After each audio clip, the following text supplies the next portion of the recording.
नमस्कार दोस्तों, VVIP news के इस नए एपिसोड में एक बार फिर से मैं राज कौशिक आपका स्वागत करता हूं, आपको प्रणाम करता हूं।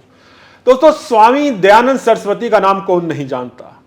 महान समाज सुधारक, उन्होंने इतने बड़े बड़े काम किए जिनकी चर्चा आज भी पूरी दुनिया में होती है। लेकिन एक बड़ा काम वो है आर्य समाज की स्थापना। आर्य समाज यानी एक ऐसा विचार, एक ऐसा दर्शन जिसके मानने वाले की संख्या इस समय पूरी दुनिया में कई करोड़ है।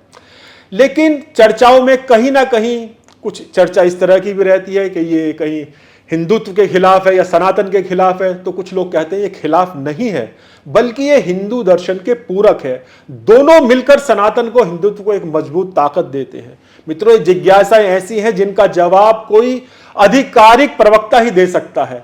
खुशी की बात है कि आज हमारे बीच इस विषय में बातचीत करने के लिए माया प्रकाश त्यागी जी उपस्थित हैं। आर्य समाज कि दुनिया का एक जाना पहचाना नाम। त्यागी जी, आपका बहुत बहुत स्वागत है, प्रणाम आपको। धन्यवाद आपका। तो जैसे मैंने कहा कि समाज सुधारक स्वामी दयानंद सरस्वती सब परिचित ही हैं। कहा यह जाता है कि जो हिंदू दर्शन में जो खामियां उस समय थी, आज से लगभग 150 साल पहले, उनमें सुधार के उद्देश्य को लेकर आर्य समाज की स्थापना की गई। क्या ये बात ठीक है? ये बिल्कुल ठीक है जी। बल्कि इसमें एक और बात मैं जोड़ देता हूँ जी। हिंदू धर्म, हिंदू फिलॉसफी जो थी उसका तो परिशोधन उन्होंने किया ही किया, लेकिन जो मुख्य रूप से दूसरे संप्रदाय थे, धर्म थे, मैं संप्रदाय शब्द बोल रहा हूँ। जी। धर्म तो एक ही है मनुष्य मात्र का जी। और वो है सत्य सनातन वैदिक धर्म, वाह, जिसको आर्य समाज मानता है। अच्छा, मुस्लिम, इस्लाम जिसको बोलते हैं, और बाइबल के माध्यम से फैला हुआ ईसाई, यीशु के द्वारा प्रचारित किया गया, ये तीन मुख्य रूप से थे। तो स्वामी दयानंद ने जब सत्य प्रकाश की रचना की तो इन सारे ही संप्रदायों की समीक्षा की। अच्छा। लोग तो मोटे रूप में यूँ कहते हैं खंडन किया, लेकिन मैं खंडन नहीं मानता उसको। उन्होंने समीक्षा की और जो यथार्थ है, जो सत्य है, उसको उन्होंने सत्य माना और जो असत्य था, अवैज्ञानिक था, उसको उन्होंने नकार दिया, उसको और यहाँ तक कह दिया कि इन धर्मों के मानने वाले इनके जो गुरु हैं वो अगर एक हो जाएं और अपने अपने धर्मों में से निकाल के ऐसी चीज़ दे दें जो और भी बाकी धर्मों से मिलान करती हैं जी, तो ये धार्मिक उन्माद जो है ना, इस संसार से चला जाए। क्योंकि ऋषि दयानंद का भी विज्ञान सत्य के ऊपर आधारित है और उन्होंने उसी का विवेचन अपनी अमर कृति है ये सत्यार्थ प्रकाश, इसमें उन्होंने किया है। मैं इसकी एक प्रति आपको भेंट भी कर रहा था अभी। जी जी कर दी ना मैंने? जी बिल्कुल बिल्कुल, ले लीजिए जरा। ये मैं आपको भेंट। अच्छा त्यागी, जैसे आपने कहा कि इस्लाम में और जो ईसाईयत में, हिंदुत्व में जो भी खामियां हैं वो उनको हटाना चाहते थे और चाहते थे तीनों के जो धर्म गुरु हैं वो अच्छी अच्छी बातों को लेकर सामने आए। हाँ। इतना अच्छा ये विचार है जो 150 साल पहले उन्होंने सोचा। लेकिन हम देख रहे हैं कि आज भी इस विषय में कोई कुछ नहीं कर पाया। जो भी धार्मिक अलगाव है वो ऊपर से, उन्माद ऊपर से ज्यादा फैलाया जाता है। तो क्या आर्य समाज इसमें कहीं असफल रहा? मतलब क्या कारण रहे कि वो एकता कहीं दिखाई नहीं देती? हम आपने प्रश्न बिल्कुल सही किया कि उस प्रयास के माध्यम से जो काम हुआ है जी, उसका तो प्रतिफल बिल्कुल स्पष्ट होना चाहिए था। जी, जी। लेकिन वो नहीं है। हाँ जी। और उसमें कारण क्या है? ये जो मनुष्य है ना, ये जिस राह पे चल पड़ता है, ये बड़ी मुश्किल है कि उस बात को छोड़ दे और उल्टी इस बात में लग जाता है कि जो मैंने माना है मैं उसको ही सत्य और सही सिद्ध करूं। एक तो ये कारण है, ये मानव की कमजोरी है, ये प्रवृत्ति है इसका। अच्छा, दूसरी और एक बात है, ये राजनीति भी इसमें हस्तक्षेप करती है और राजनीति के आधार पर जिनके खुले हुए हैं बाजार, मैं बाजार ही कहूँगा, बाजार ही है, ठीक बात है, उनको चोट पहुँचती है। वो नहीं चाहते कि ये इस तरह की बात हो जाए। अगर ये हो गया तो हमको कौन पूछेगा? एक कारण ये है। अच्छा त्यागी, जैसे मैंने शुरुआत में भी कहा कि कुछ लोग आर्य समाज को कहीं ना कहीं हिंदू दर्शन का विरोधी मानते हैं, कुछ इसको पूरक मानते हैं। तो आपका इस बारे में क्या कहना है? बात तो ये है कौशिक जी, आपने अपने प्रश्न का उत्तर पहले ही दे रखा है। ये जो आर्य समाज है ना, ये प्रत्येक की उन्नति चाहता है। जब नियम बनाए ना आर्य समाज के 10, उसमें एक नियम स्वामी जी ने ये भी लिखा है, आप पढ़ेंगे, आपके पास आ रहा है। बिल्कुल बिल्कुल। वो कहते हैं संसार का उपकार करना इस समाज का मुख्य उद्देश्य, अर्थात शारीरिक, धार्मिक और सामाजिक उन्नति करना, ये इस आर्य समाज का। तो वो इसी में लगे रहे, जीवन भर लगे रहे। और आर्य समाज जिसकी उन्होंने 1875 में स्थापना की थी, उनका जन्म तो हुआ था 1824 में जी। लेकिन 50 वर्ष की उम्र में उन्होंने ये बड़ा काम किया था। आर्य समाज की स्थापना सबसे पहले मुंबई में की थी। काकोरी का जो आर्य समाज है वो आज भी गवाह है, जहाँ उन्होंने ये काम किया और वहाँ से देश विदेश में चला गया है। तो ये कारण मुख्य है कि व्यक्ति अपना अहम उसको छोड़ना नहीं चाहता। यूँ तो कह देता बात तो स्वामी जी की ठीक है, पर हम इतने दिन से मानते आए, हमारे पूर्वज इसे मानते आए, हम क्यों छोड़ कैसे मान लें? ये है कारण। अच्छा, जहाँ तक मैं समझा हूँ, आर्य समाज निराकार ईश्वर की बात करता है, एक ईश्वर की बात करता है। लेकिन हमारे सनातन में तो बहुत उदारता है। वहाँ तो शिव भी हैं, ब्रह्मा भी हैं, विष्णु भी हैं, राम भी हैं और कृष्ण भी हैं। तो फिर ये तो मतलब कुछ खंडन ज़्यादा नहीं हो रहा? नहीं, मैं बताता हूँ इसका। आपने जो ये शब्द बोला ना कि उदारता नहीं है, उदारता का मतलब आप लेते हैं सबको मिला के चलें। हिंदू धर्म में ये है, लेकिन आर्य समाज ऐसे नहीं मानता। जैसे ईश्वर के बारे में विचारधारा है, हम तो शिव जी को भी मानते हैं, हम तो गणेश को भी मानते हैं, हम तो दुर्गा को भी मानते हैं और अनेक अनेक हैं इनके मानने वाले इस तरह से। लेकिन आर्य समाज में ये बात नहीं है। अच्छा। वहाँ तो केवल एक परम पिता परमात्मा जो सृष्टि का निर्माण करता है और संचालन करता है और जब आवश्यकता पड़ती है संहार भी करता है, वो एक परम सत्ता एक ही है जिसको हम परम पिता परमात्मा कहते हैं और उसका कोई आकार भी नहीं है। वो ईसावासिदम सर्वम यत्किंच जगत्याम जगत, ये यजुर्वेद का वाक्य जो मैं बोल रहा हूँ। कहते हैं ईश आवास, ईश का आवास कहाँ है, परमात्मा का घर कहाँ है। जैसे ही मंदिर बन गए ना, इनको माने बैठे हैं लोग परमात्मा का घर, लेकिन नहीं, ईश आवास इदम सर्वम यत्किंच जगत्याम जगत, ये सारा जितना भी जगत हमें दृष्टिगोचर होता है और जो इससे दूर है, बहुत दूर है, जो हमें अभी दिखता भी नहीं रहा है, नए नए विज्ञान अभी खोलता जा रहा है कहाँ कहाँ क्या क्या है। तो इस सारे में जो समाया हुआ है इस आवास, उसका वास तो सारे में है, सभी जगह है, सब जगह है। तेन त्यक्तेन भुंजीता माँ हृदय की सिद्धम, और आप अगर इसको चाहोगे तो आपको ये मिल जाएगा। लेकिन आपको ईसावास इदम सर्वम यत्किंच जगत्याम जगत तेन त्यक्तेन भुंजीता, त्याग भाव से देखो, किसी पक्ष में ना हो कि हम चल पड़े जिस राह पे वो उसी को सही कहते रहें। मैं सच बता दूं, मैं भी तो हिंदू ही था बिल्कुल, लेकिन मैं जब आयुध निर्माणी मुरादनगर में ज्वाइन किया, सर्विस ज्वाइन किया, हमारे समाज चलता था, मैं उसमें गया सत्संग में, मैंने जाके सीखा, मुझे बहुत अच्छा लगा। फिर मैंने ये सत्यार्थ प्रकाश पुस्तक पढ़ी। ये जो सत्यार्थ प्रकाश पुस्तक है ना, ये समझो सब क्रांतियों की मूल है जी।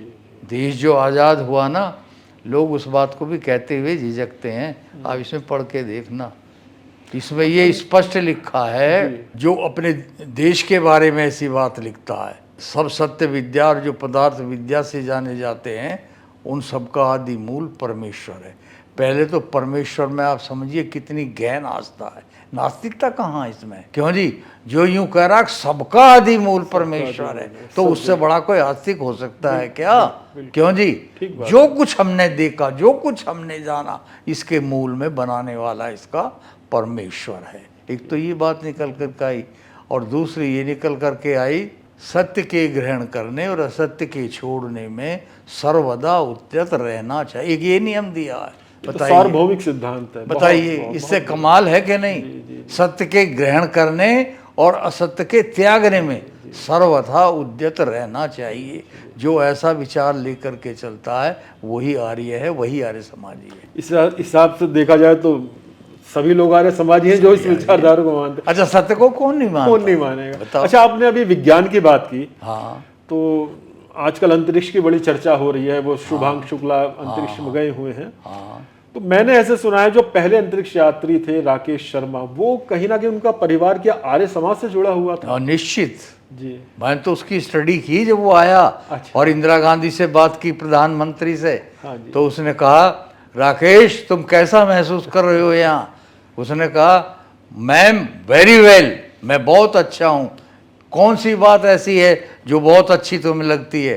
देखो, मैंने अपने जन्म लेने के साथ ही अपने घर में आर्य समाज के संस्कार पाए थे। मेरे दादा जो थे लोकमणि तर्क विद्या वाचस्पति, मैं उनके साथ आर्य समाज जाता था। और जो मुझे संस्कार बस गए ना, उसके अनुसार दो चीज़, ऋषि दयानंद दो चीज़ों को पूर्ण विज्ञान कहा है। इसमें आप पढ़ेंगे, आ जाएगा आपके सामने। एक तो यज्ञ, यानी यज्ञ जो हम करते हैं, और दूसरा योग। ये दोनों शब्द वैज्ञानिक हैं, और इनको जो करेगा वो संसार में हमेशा आगे बढ़ेगा। एक तो यज्ञ को नहीं छोड़ना, क्योंकि यज्ञ तो सुगंधि फैलाता है, सबको बटती है वो सुगंधि। कहीं है इतना बड़ा वितरण? क्यों जी? कहीं नहीं है, सब कोई धर्म का कोई सा इसे आप वो उठा लो, कितने में प्रसाद बटता है जी?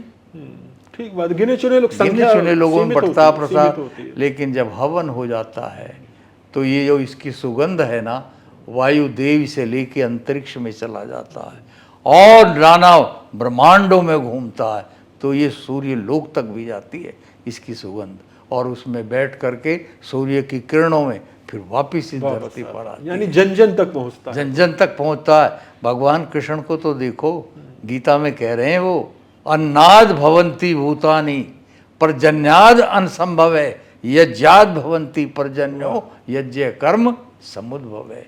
अरे सबसे बढ़िया श्रेष्ठ कर्म जो है वो ये यज्ञ है, क्योंकि जन जन को, प्राणी मात्र को ये सुगंधि बिखेरता फिरता है। और पर्जन्य भी इसी से बनता है, बादल भी इसी से बनते हैं, और वर्षा भी इसी से होती है। वर्षा से अन्न होता है, अन्न से हमारे शरीर होते हैं। तो भैया इसको मूल को समझो, ये हमारा मूल है। अच्छा, ऐसे जैसे अभी आपने आज़ादी के आंदोलन की बात की, तो मैंने सुना है कि उस जो भी हमारे स्वतंत्रता सेनानी रहे ज़्यादातर आर्य समाज से जुड़े हुए थे। और जो स्वदेशी आंदोलन है वो कहीं ना कहीं आर्य समाज की ही वो भी मैं एक ऐतिहासिक बात बताता हूँ। पट्टाभी सीतारामैया जो आर्य समाज इसके कांग्रेस के प्रेसिडेंट भी रहे, वो आर्य समाजी नहीं थे, लेकिन इन पुस्तकों का उन्होंने स्वाध्याय किया था। और इसके बाद उन्होंने घोषणा की थी, देखो कांग्रेस तो बाद में बनी है, आज़ादी का आंदोलन तो सबसे पहले ऋषि दयानंद ने प्रारंभ कर दिया था। ये आर्य समाज इसीलिए बना था। हैं, कोई कितना भी करे, माता पिता से भी ज़्यादा सुखदायी हो, अगर वो बाहर विदेशियों का, अंग्रेजों का राज है, तो मुझे बिल्कुल पसंद क्या नहीं। बात, बहुत बड़ी बात। जो अपने लोगों का स्वदेशी राज होता है वही सर्वोपरि उत्तम होता। ये वाक्य लिखे हुए हैं सत्यार्थ प्रकाश में। क्रांति का बीज तो यहाँ से बोआ। और पट्टाभी सीतारामैया कहते हैं कि 80% लोग आज़ादी के आंदोलन में वे थे जो आर्य समाज से आए थे। ये है असली ऐतिहासिक तथ्य है। हाँ, मैंने भी देखा, जब मैं पढ़ रहा था तो ये सब निकल कर आया था। अच्छा, जैसे आपने कहा कि वेद पढ़ना सुनाना ये आर्य समाज का एक हिस्सा है, लेकिन हम देख रहे हैं जो आज की पीढ़ी है वो तो इस सबसे बहुत दूर है। तो इसके लिए सरकार को क्या प्रयास करने चाहिए? स्कूलों में कहीं ना कहीं इस तरह का कुछ पाठ्यक्रम होना चाहिए कि थोड़ी बहुत तो वैदिक शिक्षा मिलनी चाहिए। तो आप क्या कहेंगे इस बारे में? आप बिल्कुल ठीक कह रहे हैं। वैसे रूप बदल के तो कहीं ना कहीं लगा रखी है, मैं आपको बता दूं जी, नैतिक शिक्षा के नाम से लगा दी। अच्छा, और मैं ये भी आपको दावे से कह रहा हूँ, नैतिकता का भी जो संदेश ऋषि ने दिया है वो इससे ऊंचा किसी ने नहीं दिया। तो देव नैतिक शिक्षा के रूप में ही देव, जरूरत है। ये डरते हैं, मैं बताऊं, पॉलिटिशियन डरते भी हैं। इन्हें ये है कि अगर हमने केवल आर्य समाज की बात कहनी शुरू कर दी तो न्यू कही तो आर्य समाज ही है? ये इन लोगों की मनोवृत्ति ऐसी बन चुकी जैसे आर्य समाज ही नहीं है, कोई तुम्हारा दुश्मन है, ऐसे मान के चलते हैं। और आर्य समाज है इनका सबसे बड़ा हितैषी। जब स्वामी जी और उसके बाद कुछ इस तरह के प्रयास भी हुए जो हिंदू धर्म को छोड़ के दूसरी जगह चले गए लोग, उन्हें वापस लाया जाए, हाँ, तो पूरे विश्व में अगर देखा जाए तो इस धर्मांतरण की क्या स्थिति है? क्या उस तरह से घर वापसी हुई है जैसे होनी चाहिए? हाँ, मैं बताऊंगा। आर्य समाज के अंदर अगर दूसरे नंबर पर किसी को मानते हैं ना जी, तो स्वामी श्रद्धानंद को श्रद्धानंद जी मानते को हैं। मानते हैं। और स्वामी श्रद्धानंद की सबसे बड़ी जो देन है वो हरिद्वार चले जाओ, गुरुकुल कांगड़ी विश्वविद्यालय है। बहुत उस विश्वविद्यालय से निकल करके जो स्नातक गए हैं ना, आज विदेशों में भी छाए हुए हैं, बड़ी बड़ी पोस्टों पर छाए हुए हैं। ऋषि दयानंद के कार्यक्रम को अगर अमली जामा पहनाया तो उस व्यक्ति का नाम स्वामी श्रद्धानंद है। उन्होंने बहुत बड़ा काम किया काम किया है। हाँ। और ये जो है ना, जिसे अब आप कह रहे महिला नारियों के लिए, जी, इनकी तो बहुत दुर्दशा थी उस समय में। क्यों जी? उस क्षेत्र में बहुत काम हुआ है। कितना बुरा वाक्य प्रचारित कर रखा था, स्त्री शूद्र ना दिए ताम, स्त्री और शूद्रों को तो पढ़ने का अधिकार ही नहीं है, ये था। उसका खंडन किया है समाज ने। ऋषि दयानंद ने सबसे पहले कहा, अरे तुम नारी को इस दृष्टि से देखते हो, वो तो तुम्हारी माँ है, वो तो तुम्हारी जननी है। अगर नारी की महिमा नहीं समझोगे तो तुम कहाँ ठहरोगे? तुम्हें तो जन्मदात्री वही है, तुम्हारा पालन करने वाली वही है। और ये लिखा कि 5 वर्ष तक बच्चे को शिक्षा केवल माँ की मिलनी चाहिए, बहुत अच्छी बात। और मिलती भी है। अब तो 5 में से थोड़ी घट गई, तो 2 साल के बच्चे को स्कूलों में भेजने लगे, ऐसे विद्यालय खुल गए ना। हाँ, बिल्कुल है, बिल्कुल है। लेकिन पहले ये था 5 से कम का बच्चा स्कूल में नहीं जाता था और माँ की ही शिक्षा लेता था। माँ ने जो दे दिया ना, जैसे कहते हैं ना, नींव ने भी जो रख दिया आपने, वो आखिर तक बिल्डिंग हमेशा को तक वो रोके रखेगा। तो ये थी बात। अच्छा, देखिए आजकल समाज में जातीय विद्वेष बहुत देखने को मिलता है, अभी भी इस तरह की घटनाएं कई चल रही हैं। तो आर्य समाज का इस विषय में जाति व्यवस्था को लेकर क्या कहता है आर्य समाज? विस्पष्ट घोषणा। जी, और मैं इस बारे में बता दूं, अगर कोई धर्मात्मा धर्म का योगी योगेश्वर अगर कोई है तो वो कृष्ण है। कृष्ण का इतिहास पढ़ो, गीता ही पढ़ लो। गीता का श्लोक है, चातुर्वर्णम मया श्रेष्ठम गुण कर्म विभाग से।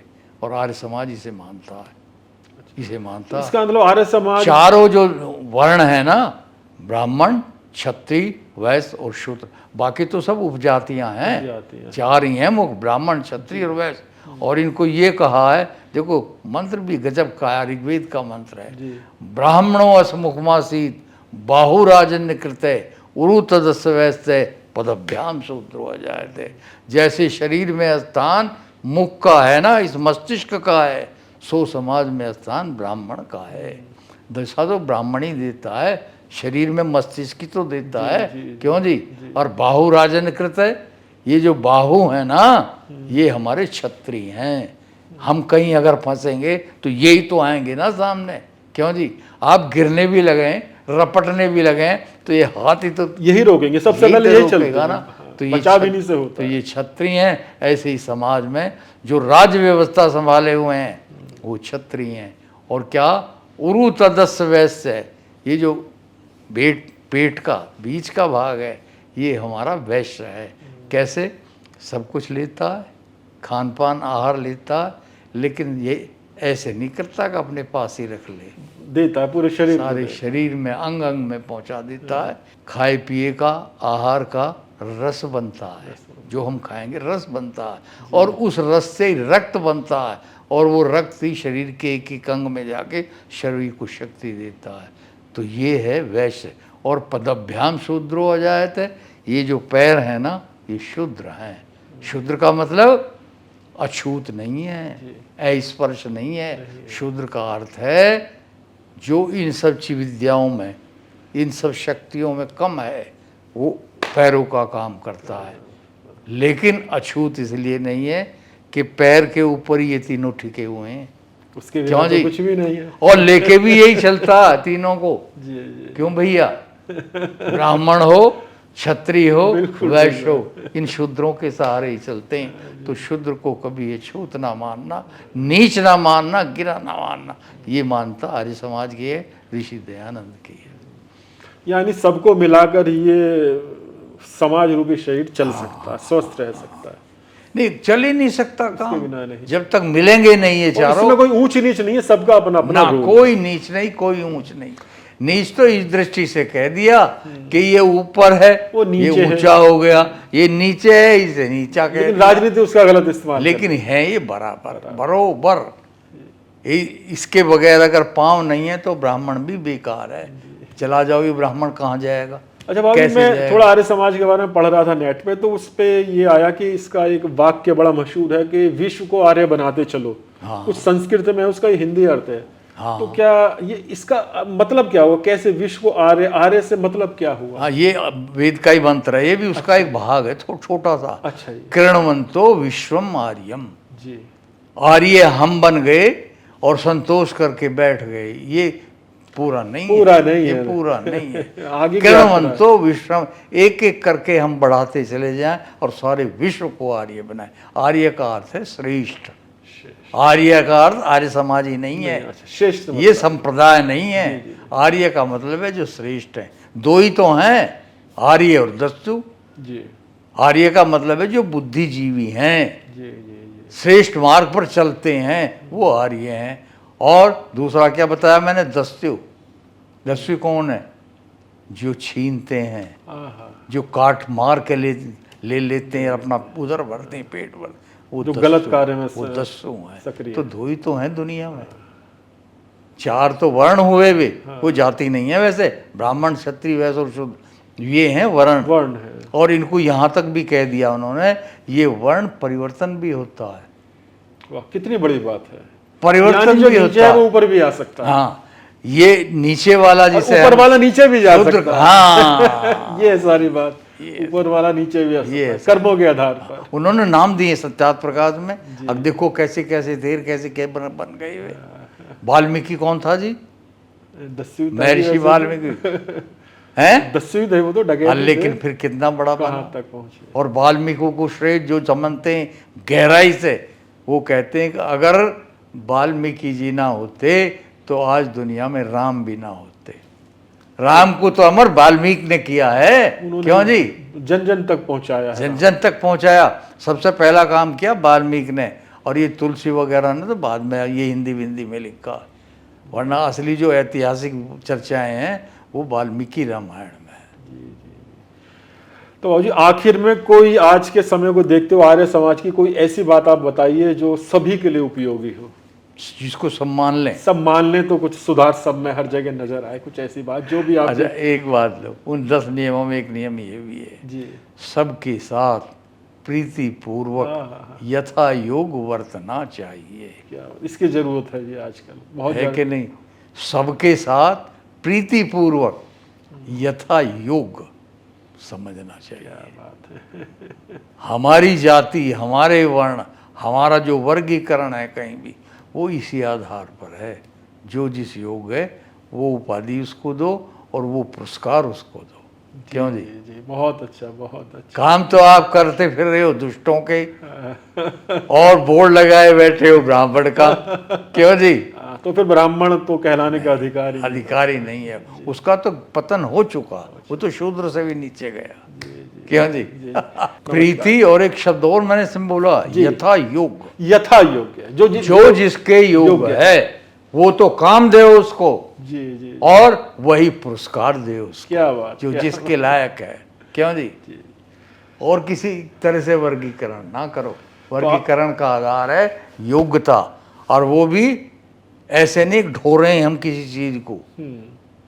प्रीतिपूर्वक, प्रेम अंदर से फूट पड़े, आओ मिलें, सब मिल करके करेंगे काम। बाबू जी बहुत आनंद आया आपसे बातचीत करते हुए। तो मित्रों, सबके साथ प्रीति का व्यवहार होना चाहिए, ये संदेश आर्य समाज का है, त्यागी जी का है, और इसकी आज के समय में बहुत ज़्यादा ज़रूरत है। हम उम्मीद करते हैं कि प्रीति, प्रेम, प्यार ये दुनिया में फैलेगा। बहुत बहुत धन्यवाद।